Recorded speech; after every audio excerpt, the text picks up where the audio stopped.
So welcome to DePaul. Thank you for coming out here. I imagine that post-Oscars, your life is probably pretty busy. Yeah, it's actually much calmer than it's been in like a year. Is my microphone weird? Do I sound weird to everybody? Okay, good. No, it's actually the most normal now that it's been for maybe 3 years. So. Oh, well, that's good. Yeah. Well, let's just jump right to the beginning with a simple question of, when did you know you wanted to be a writer? Is it something you always knew you wanted to do? And how did you get started? I always wrote. I always kept a diary. I think because I read Harriet the Spy when I was little, and I thought that I loved the idea of spy, listening to my mom's conversations and writing them all down, and it was my secret. So I think I always wrote, and then it was just something I always did. I mean, I never knew I could support myself doing it, but I think I've always been, as soon as I started doing it, I knew I loved it. When did you discover playwriting and screenwriting, that jump from writing prose and moving into the dialogue and dramatic writing? I was really competitive when I was a kid, and so I found out about this playwriting contest when I was 16, and I sort of mashed together some diary entries and sent it in and won the playwriting contest. And I was like, I like winning. So I kept doing that. And because I couldn't play sports.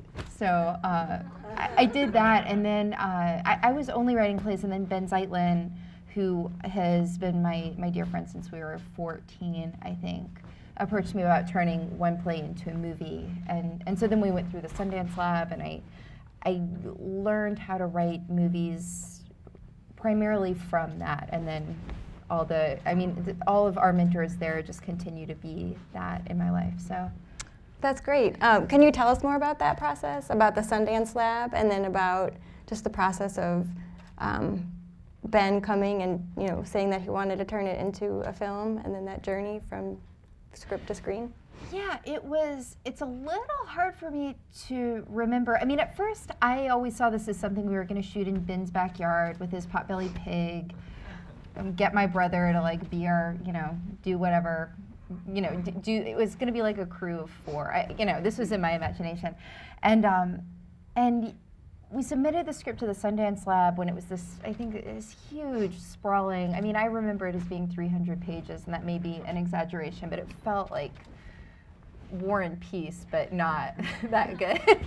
So it was this big thing, and we got into the lab, and you're mentored with people who have been writing for years and who have a lot of commercial movies under their belt, and also a lot of have really made their own way in the film world. So they really work to the movie that you want to make and ask really hard questions about why you're telling this story and why the story is necessary for you to be telling. And I think that was where the real father-daughter relationship started to come out of it, because that was what I wrote the play about, and I think there were ways that I was still avoiding that in it. I was distracting myself with all this magic and all these different subplots. But at the core of it was the father-daughter relationship, and it was a son, right, in the play? In the play, yeah. I wrote the play right after my dad got sick, and it was too much for me to make it a girl, to make Hush Puppy a girl, and just to make all this be happening. Like watching a little girl and her dad go through that was just too much for me right now. So I made Hush Puppy a boy, and I was able to tell the truth more effectively in that way, I thought.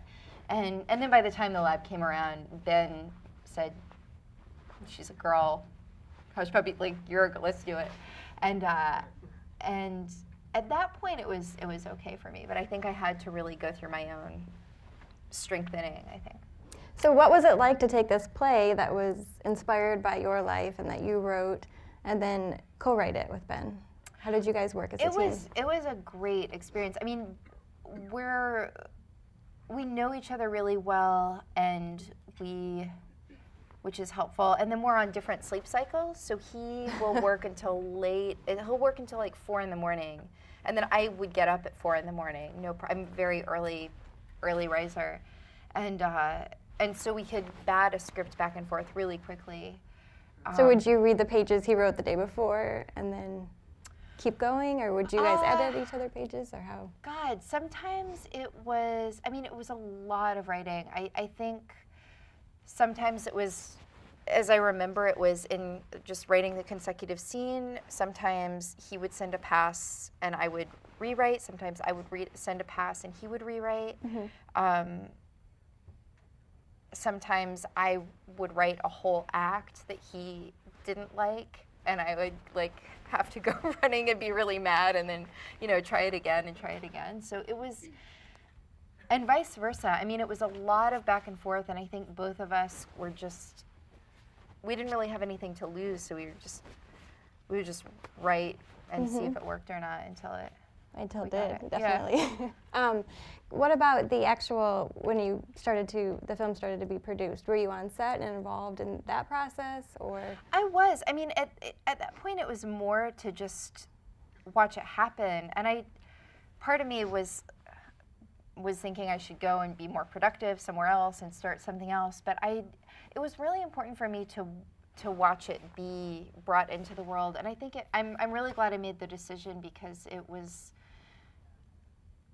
I think movie crews are some of the most, it's like the most amazing singular organism that's made up of all these different brilliant people. I mean, it was this crew, I don't remember the number of the people on the crew, but each one was truly brilliant at something, and it's everybody being brilliant together, and it's this group of people doing their best work, and it creates this really humbling, it's just great. I mean, it's this incredible feeling to watch, and it's incredible to watch people carry that out.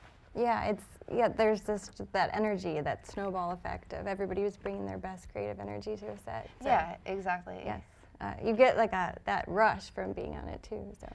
Yeah, and you get inspired, and it keeps you from slacking off on your next project, because you're like, well, I can't, or even like if you need a rewrite, you know, that day, you're like, well, they just, you know, I'm watching everybody get sunburned building this schoolhouse, so I guess I have to like make this good now, you know. You know. What was it like when you first saw the final product? How did? I saw it at Skywalker Ranch, the final cut, I think, and that was about 2 weeks before Sundance, and it was so cool. It was just so cool, and I'd never written a movie before, and my experience with movies was so limited. And it was the way the acoustics work in that. I don't know if it's because they hadn't really balanced out the sound or the acoustics in the theater at Skywalker Ranch, but during the storm scene, it was so loud that it felt like the building was actually shaking, like the vibrations were going through, and I was like, this is theater. I mean, it was so, and it was incredible. It was incredible to see how it all becomes a movie, and how this very, when you're writing, it just feels like it's you and the page, and then when you're on set, it feels like you and the crew are making this devised theater to get, almost. I mean, it feels like a theater company doing outdoor theater, and then in post-production, I mean, it was my first time even seeing that, and I was just like, what's happening here? I've never even heard of this. So how involved were you? Were you pretty involved in post-production? Did you see no, any I would cuts? just come by and bring cookies. I mean, no, I was like,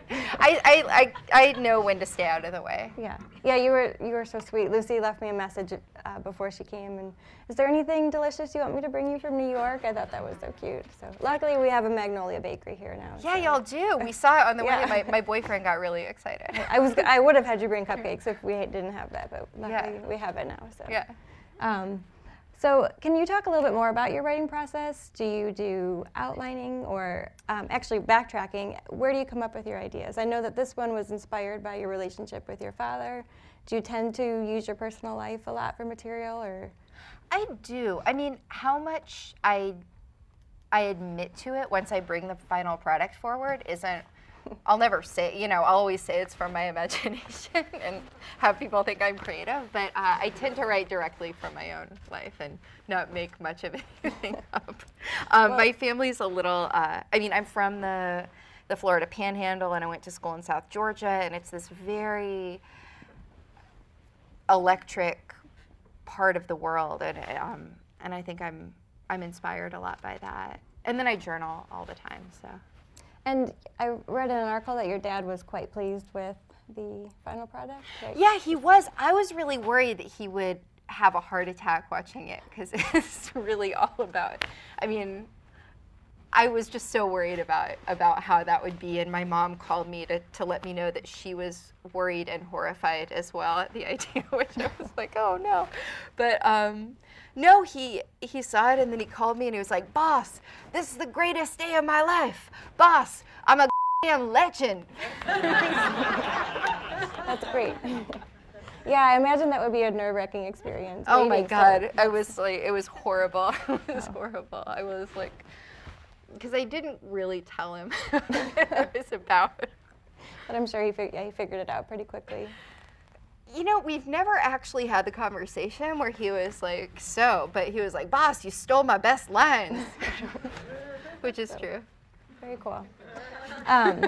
So yeah, so then to jump forward, once you have your inspiration and your idea, do you just sit down to the blank page? Do you do, I know some people use note cards or outlines or treatments. What's your process like? Yeah, the first time I used note cards was with Ben, and then with the Sundance Lab actually building a screenplay. And now with my screenplays, I do tend to do that, but I don't even do that until I know what the story is. And I mean, that's me. I think everybody's really different and specific in how they lay out the first couple of steps of their ideas. But for me, I like to just know what the story is a little bit, and I'll also try to tell it 5 different times and be wrong the first 5 times. So tell it like verbally out loud to people, or do you try different versions of it on the page, or? Yeah, I just write down. I write down a summary usually. Sometimes I'll write whole scenes out, and it'll make sense to me as I write it. Sometimes I'll write it. I mean, if it's a play, I'll write out a whole draft. If it's a story, I just write it. But when I rewrite, I tend to go back and look at it structurally. But I never put structure first. Interesting. Okay, but so I mean, that's me. I don't want to tell anyone how no, it's great. That's it. You know, everybody, like you're saying, everyone has their own process, and so it's wonderful to hear. You know, some people think of structure first, and so you'll actually go back then and try to implement structure into the story. Yeah, I mean, I tend to put out this huge volume of, you know, a big document, and then it's figuring out where the bones go, or putting the bones in afterwards. I think my biggest learning curve as a writer was when I realized everyone's process is different, because I didn't know, and because Nabokov would talk about how he knows exactly what's going to happen before he even sits down, and I was like, I'm not Nabokov. And I think it was when I really accepted that was how I did it, and that was how I was going to do it. I just felt this freedom, and I think it made my writing a lot more immediate. Like it really eliminated a lot of writer's block for me. You mentioned freedom. I read in an interview with you that giving yourself permission, freedom to fail. That really struck me. Can you talk more about that? Expand on that? Yeah, I think it's something that every artist, I mean, everyone that I sort of is in my group of friends and my social circles is an artist. I see it happen around the age of like 26, 27, where it's like you have to come up against that, and I think risk taking is risking that it fail, and I think even it's freeing to define failure for yourself, so you can even be less afraid of it. But I know I'm sounding really nebulous here, but I guess I used to be a perfectionist, and as soon as I realized that I just had to tell my story and wouldn't be able to know if it's good or not, I think that was when I started getting stronger. Maybe that was when I grew up a little bit as a writer. Does that make sense? Yeah, definitely. Okay. If you're afraid of putting anything on paper, you'll be left with empty pieces of paper. So. Yeah, or not even afraid of putting anything, but afraid of people seeing it and like knowing about, you know, knowing things I don't want them to know about me, or you know, I think for me it was other people I respected judging me to be less from my work, and as soon as I got rid of that, it got.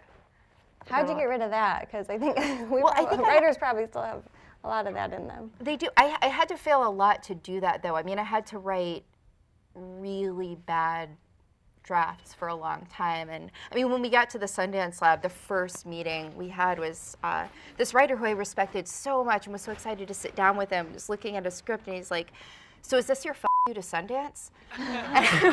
Because it was cute, and I get what, and he didn't mean it in a way that was disparaging. He meant.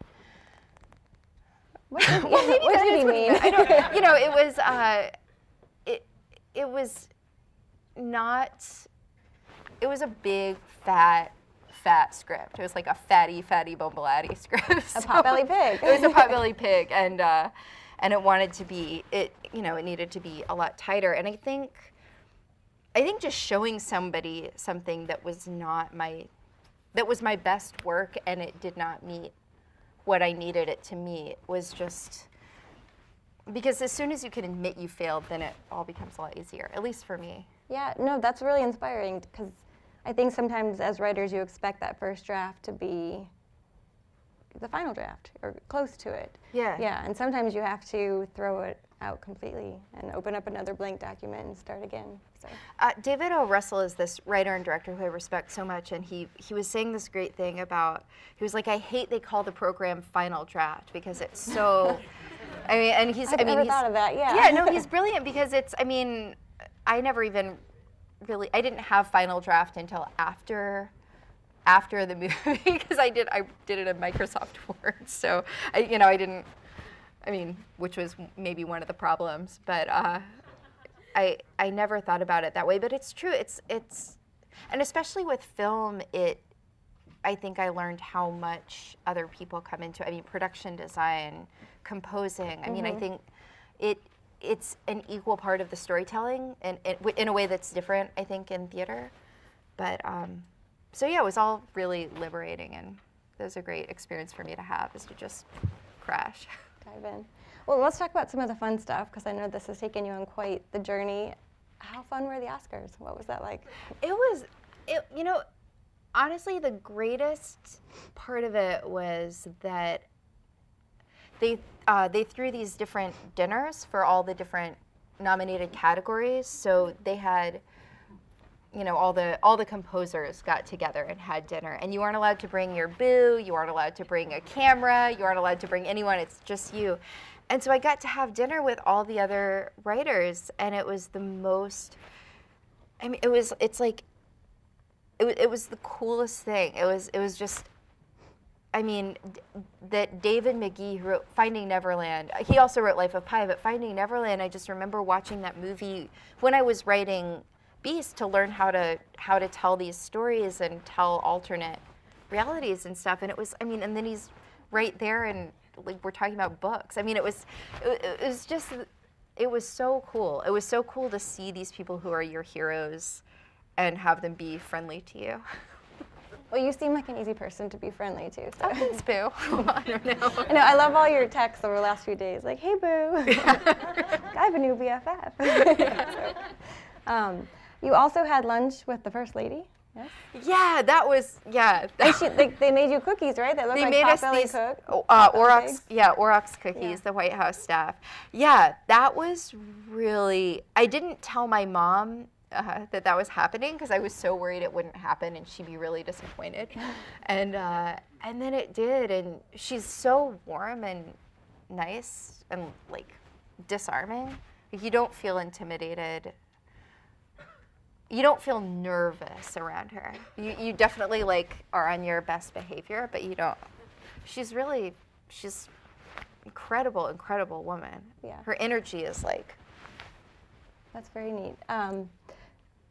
Just as a heads up, in about 5 to 10 minutes, we're going to start taking questions, so you can make your way to the microphone over here within the next few minutes. So, sorry, I have to check my cheat sheet here. So right now you're working on the adaptation of The Secret Garden for Guillermo del Toro. Yeah. Can you tell us what it was like to get that job, that writing assignment, and how you felt and how that process has gone so far? And that was, let's see, I think that started after Beasts. I was thinking about the next big story I wanted to tell, and I was adapting another play for Escape Artists, who are also a great company to work for, and I was finishing that up and just thinking, and I think my understanding of what movies could be and how they can exist in their own sphere outside of fiction and playwriting, which are, you know, the two other things I like to do. And I've always loved that story, and so I found this incredible producer, Mark Johnson, and who produces Breaking Bad, so he knows what he's doing. And he produced Little Princess as well, okay. So he has a lot of familiarity with that kind of story. Mm-hmm. And so he put me with Guillermo, and we started talking, and I mean, there were ways that I was a little more intimidated to meet him than anyone, because I learned so much from his movies, and mm-hmm. I think the way that he can, I mean, with Pan's Labyrinth, the way he made morality exciting and compelling was, I mean, as being from the Bible Belt, I was like, how is he doing that? Like, how is he making this, whether this 10-year-old girl will have a moral failure or not, or a moral slip, how is he making that the most compelling thing? And you can't stop watching it for that. So I just respect him so much, and it's been a lot of fun writing it. So what is the process like? Is he involved right now in early stages, giving you notes? Or? He gave me a big reading and watch list, and then I'm going back and forth with producers now. It's in very nascent. I think the word is nascent. I was not an English major. I did dance. So I was a math person. So. Oh, really? Yeah, it's funny how we wind up. Yeah. I could not do math. I was really good at math, so I became a writer. Yeah. Don't really understand that one. My mom was talking to me. I talk about my mom a lot. My mom was talking to me on the phone about when I took high school chemistry finally and made straight Fs the whole time. And she was like, well, I just figured that was a good way for you to start getting over your fear of failure. There you go. I was like, I think you were too lazy to help me. No, she wasn't. I mean, she tried. It's not what I can do. Well, yes, we all have our strengths. It's clear yes. that writing is definitely yours. So I'm curious, he gave you a reading and a watch list. I'm assuming the watch list is films, but the reading list, are they screenplays or are they novels? Oh, no, they're novels and short stories. He's really, I mean, he's one of the smartest people I've ever talked to. And by smart, I mean he has this encyclopedic knowledge of work, like other people's work, and a lot of Victorian novels, a lot of different, I mean, just very, I don't want to say obscure, but a very wide-ranging. Mm-hmm. Fun. Yeah. Are they things that you're enjoying to read, or? Oh yeah, I'm having a great time. I mean, at this point, I'm really focusing more on this. I sort of did all that, and now I'm focusing more on the storytelling part of it, but. And you're also working, you mentioned that you're working on it's a Girl Scout movie, right? Yeah, the Escape Artist project is about a troop of little brownie scouts in South Georgia. How's that going? Is that fun? Oh, it's so much fun. Yeah, I'm in the final stages of that, but it's great. You seem to be drawn to young voices. Yeah, I like writing kids a lot. I mean, that might change. I don't want to say I only write this or this, but I really like writing kids, especially after doing this movie with Quivanjane and Amber and John Chell and all the little girls. Kids are so interesting to work with, and also maybe because it's one of those opportunities you can only have on film. I mean, if you use kids in a stage show, it's this whole horrible liability, and they can't, you know. Yeah. they're usually trained actor or trained like musical theater kids, and yes, it's very different in film because of editing. You can also that's true. That you could roll the camera for 10 minutes to get that 5-second reaction shot that you need. Yeah. So, great. Do we have people at the? I can't see with the lights at the mic with questions.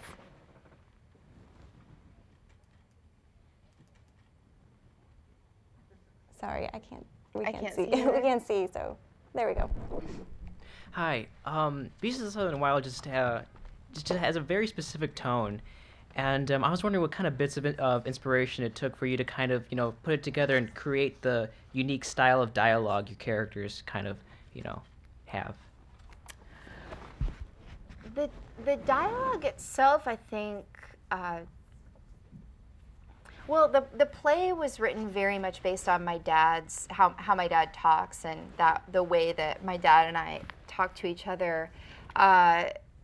Dwight Henry and Quevanshine Wallace had never acted before being in this movie, and we looked at 4,000 other girls before we found Quevanshine, and she was so extraordinary. And then we cast Dwight. It was a long process, but he worked at the bakery. He owned the bakery across the street, and all of our guys loved donuts. So that was how we got to know Dwight. And Ben would come to Dwight's bakery and do a lot of improv with him. And if something in the script didn't work, we would go and rewrite and then come back for Dwight and Quevanshine. So there was a lot of it. I mean, and in that way, I was really grateful for my theater background, because it was that kind of it became a devised piece in many ways, based on Dwight and Quevanshine's dynamic together. All right, thank you. 4,000 Yeah. actresses. Yeah. Headshots, or did you actually Oh, audition? no, auditions. They auditioned them. Wow. Yeah. When she came into the room, did you know immediately, or did it take a few minutes? Ben knew immediately. I wasn't there for her audition, because at that point, also, it's every kid that comes in is going to be a completely different hush puppy, and I was like, I'm not doing this.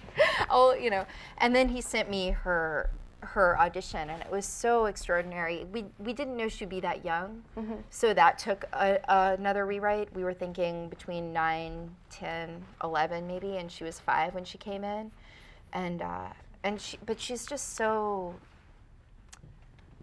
I can't really think of the right word for it. I guess she's just very alive and and has this incredible focus that is, and she also has a great vocabulary and for somebody that age especially, just she could handle a lot of text, which I think is, Yeah, she comes off very focused. That determination in her face is something that I definitely remember strongly about the film. Yeah, absolutely. She's an extraordinary person, and she's also very sweet. She's just a very kind, sweet person.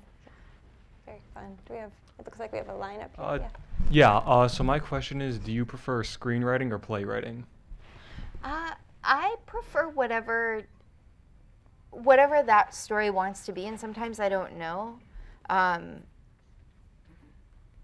It's hard to say. I mean, Secret Garden, I don't think I see in any other way other than cinematically, and maybe that's because there is a stage version that I think is so perfect that there's no reason for me to even go there.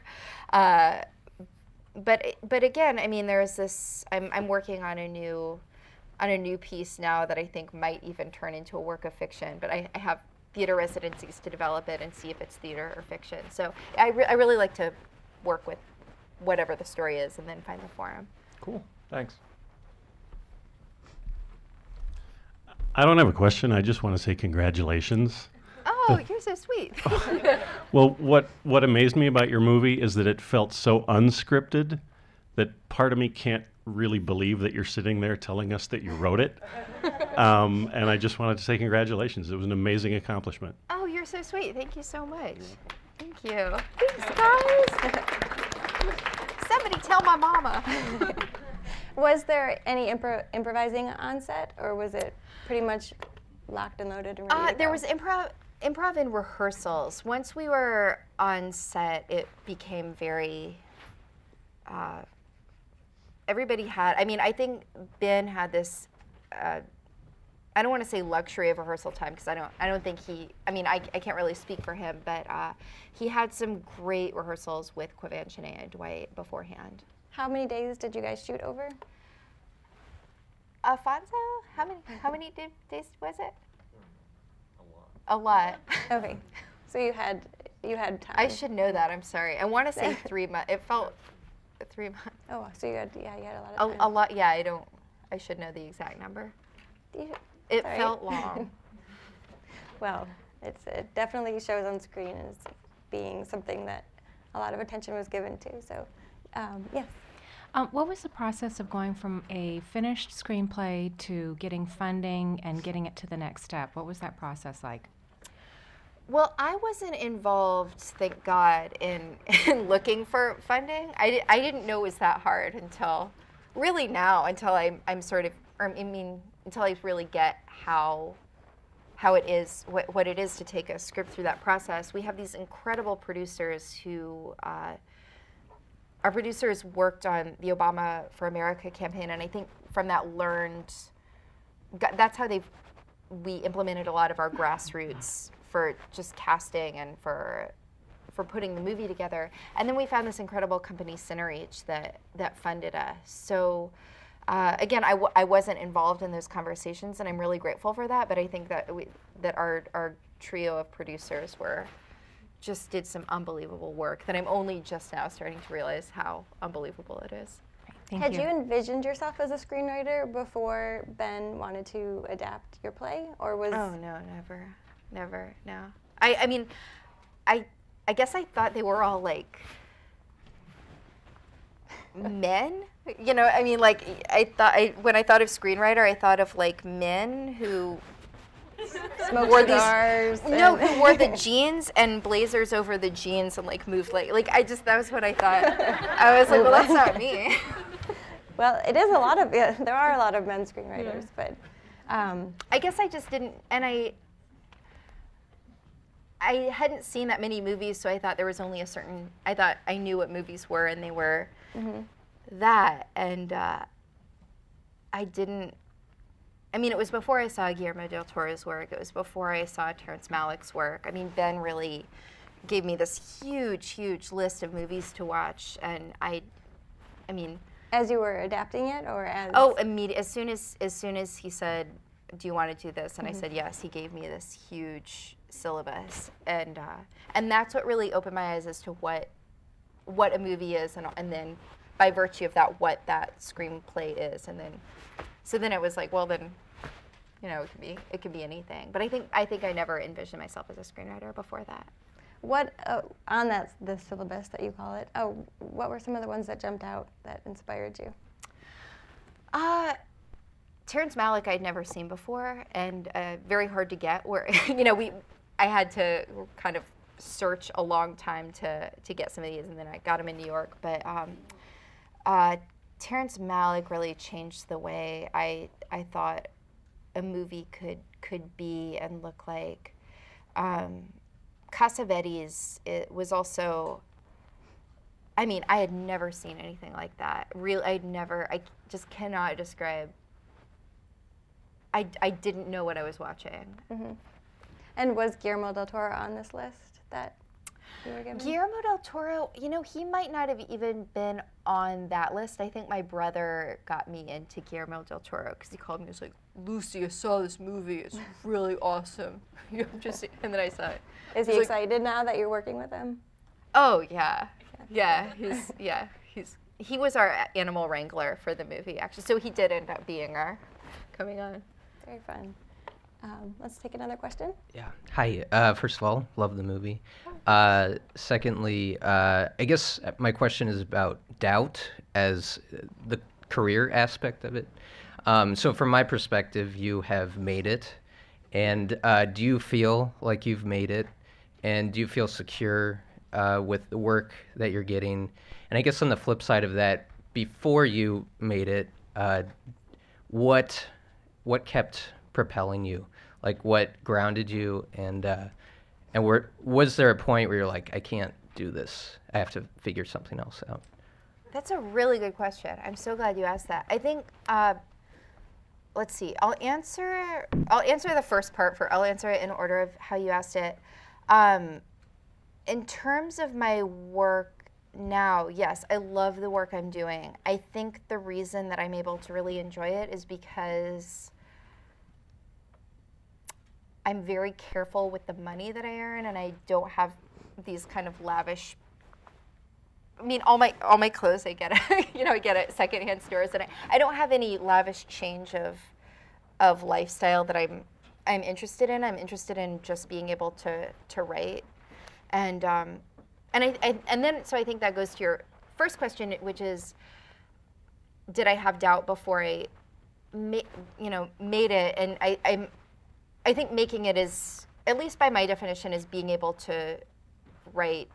I feel like I can write full time, and that is all I would ever want from a career. I mean, that's the most you could want from a career, and even that, I mean, I know a lot of people have to do teaching, have to do I had 3 other jobs before, the same time before I did this. You were a bartender once, right? I was a really bad bartender. I was a bartender too. Yeah, I remember someone ordered a shot, and I had to say, "Can you just tell me what's in that shot?" Yeah. I think. Let's see. I just feel really grateful to be able to do that, and I'm not afraid of doing that again, and I'm not. I have an open, there's a very real possibility that maybe in 20 more years I will want to teach, or that will be necessary for my life because maybe I'll have a family and need to. It won't just be me. Mm-hmm. But I think in terms of. I think before I never really defined success that way. I defined success by if I can do my pages for the day. And I think if you can set, at least for me, what helped me and what I think is a recipe for at least continuing is just to set a very meaningful and attainable goal of success, and to I don't want to say change your definition, but define it. Define it in a really concrete way. And that's what helped me. Mm-hmm. Do you write every day? I do, yeah. Do you write at the same time every day? Is it a sacred time that you have? I don't. I know some people are very. I tend to write as soon as I get up. Some people have very set times. My friend, there's this great book sort of on the subject. Walter Mosley wrote this great book called This Is the Year You Write Your Novel, and it's this, I think anybody can read it, anybody interested in making a life for yourself in the arts, but he talks about writing 3 hours a day, every day, no matter what, and that's, sometimes he'll do more if he's working on something, mm-hmm. but that's what he does, and so for me, as long as if sometimes the goal is a page count, sometimes the goal is 5 pages, 10 pages, sometimes the goal is fixing Act 2, and sometimes the goal is just write a whole first draft of this story. But as long as I can do that, I feel good. Cool. But that's a great question. He went away. Oh no, I don't have my contacts in. I forgot my glasses too. Okay, so we're both like that. I think there's someone back there. Brad. But I do have a question. Lucy, as you know, adaptation is such a big part of the business now in film. And I know you're jumping into The Secret Garden. I'm adapting a novel now. And I'm wondering what your game plan is in terms of, I know you did your own adaptation, which is probably a unique beast of its own. But for this new thing that isn't your original piece, how do you feel about it? And what's your plan of attack? Well, I think, I can just speak, I have a very limited experience in screenwriting. I've written now 3 screenplays. So this is, so far this has been what I've been doing. But I think it was important for me that I honor Frances Burnett's experience, and not just, and by that I mean the story she was telling, the world that she was in, that she told it from, and just who this person was to put this together. And I think different writers will have a different idea of that. I think some people are like, throw it out, who cares what she thinks? But to me, there's something so special. she lost her child to pneumonia when he was 10, and she comforted herself by, I mean, she was very sad her whole life because of it, obviously, and then she kept a garden, and that was her sustenance, that was her spiritual, that was like church for her. And all of her books are about being lonely and about missing someone. And I think for me, I feel right, and because she's not around for me to ask her, to me it feels right to honor that part of it. So that's to answer your question, that's my plan, is to just make sure that I really honor her story and her reason for telling the story. Great, thanks. We have time for a few more questions, so if you haven't made your way to the mic, you can definitely do so.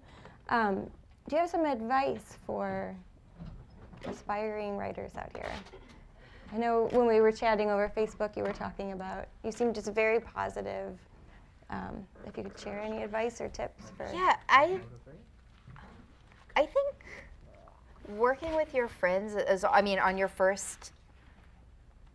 working with your friends whenever you can actually is great, but I think especially rather than trying to get somebody you don't know who you perceive to be more important than you or smarter than you, like rather trying to break in those doors, starting where you are is a really, I think so much of the key to our success with the movie, the whole team, was that with Beast, was that we all, it felt very democratic, and we were all giving it our best, and we were doing it to tell the best story we could, and to make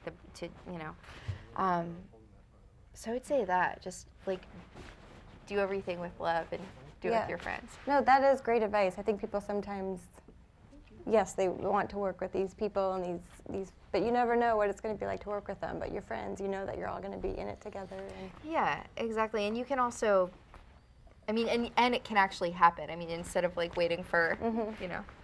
Yeah, I tell my writing students all the time, like, your strongest network are the people that are in this room with you right now. The panel before this, they were all people that I went to grad school with. It's like, you know, you continue to stay in touch and help each other as you move up the ladder. So, question? Hi, could you talk a little bit about the process of translating the original play into a screenplay, and how you had to change your way of thinking about what you were writing? Yeah, it didn't feel like an adaptation as much as a whole retelling, honestly. I mean, it felt like and to me, I knew the story, I knew the characters, but I felt like I had to really, not only with Ben, work to create a new world, but also think about Ben as a director and work with that vision, if that makes sense.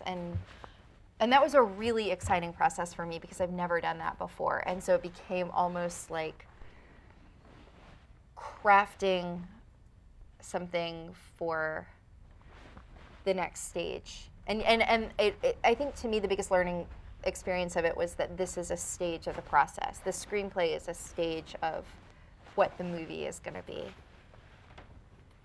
Okay. Do you have ideas right now for your next play? Like, are you sort of in screenplay mode right now? No, I mean the play that I'm working on is about my family again, even though they don't know that. We won't tell them. Yeah, no, please. No, I mean they're great. It's not anything too embarrassing. Oh, my parents are right here, so okay, they know good. that. Yeah. Yeah.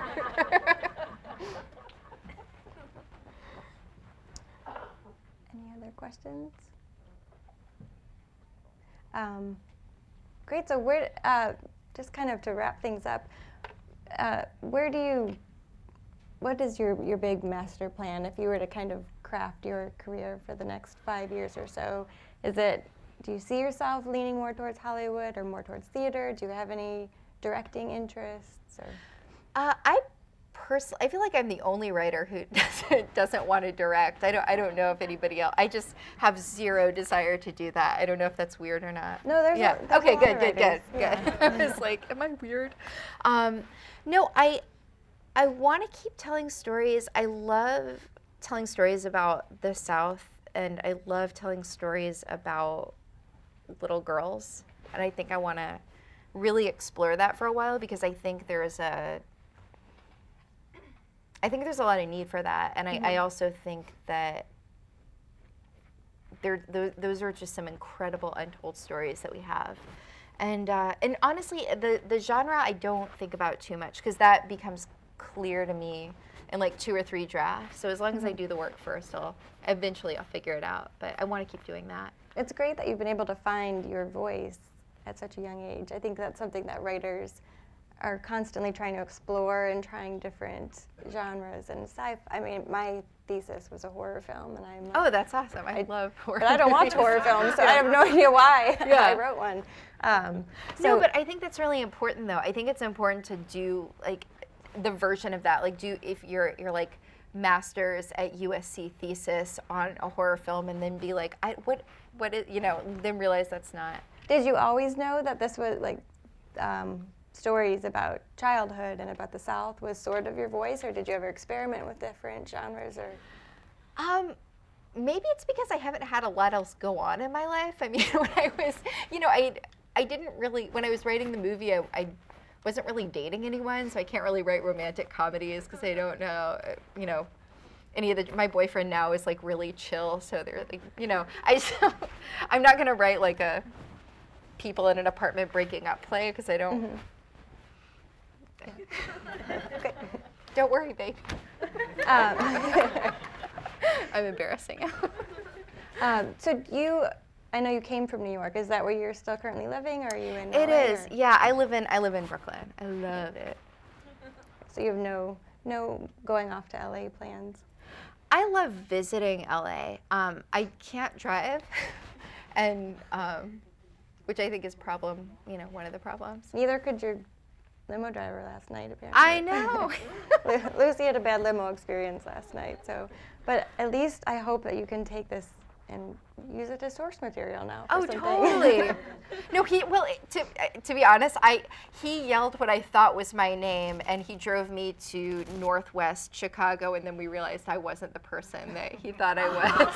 And he accused me of like lying to get a free ride, and I was like, why would I lie so I could, I mean, I don't, you know, it looked like the last house on the left, that movie, The Last House on the neighborhood I was in, and I was. Well, now you can write a horror movie, so we have that. Yeah. Any final questions from anyone? Sure. Okay. There aren't like a lot of females in the industry, like in the writing and directing. There's like Catherine Bigelow. Do you find it like difficult to be taken seriously in the industry?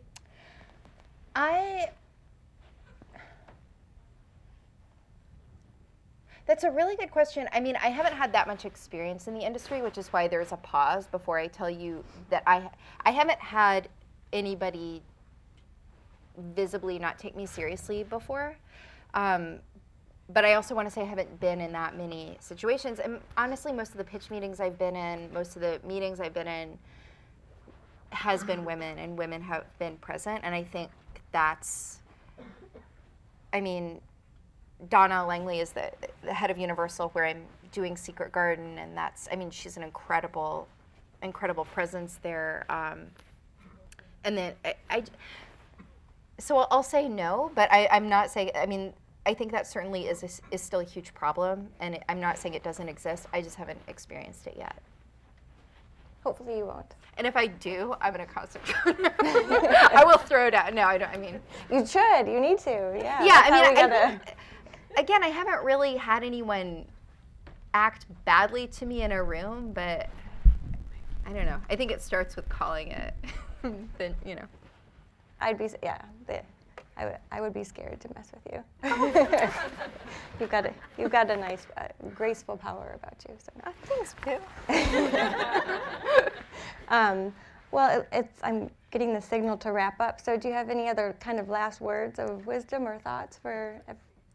Oh no! Thank y'all so much for coming. I mean, this is what an incredible, like, warm group of people. So, well, sorry you couldn't actually be warm outside. I Oh, promised no, it's everyone, like, fine. come to Chicago in the spring. It's beautiful. No, it was sunny and Yeah. the streets are really wide here. We're like, so it felt so indulgent to be able to walk down the street. And Did you walk like this? Well, I did. Well, no, but my boyfriend and I got to hold hands walking down the street, and in New York, you can't do that because everyone hates you. And I'm glad we could give that to you. then, yeah, to no, this so it was episode. great. Right. Well, thank you so much for coming. So. Oh no, thank you guys.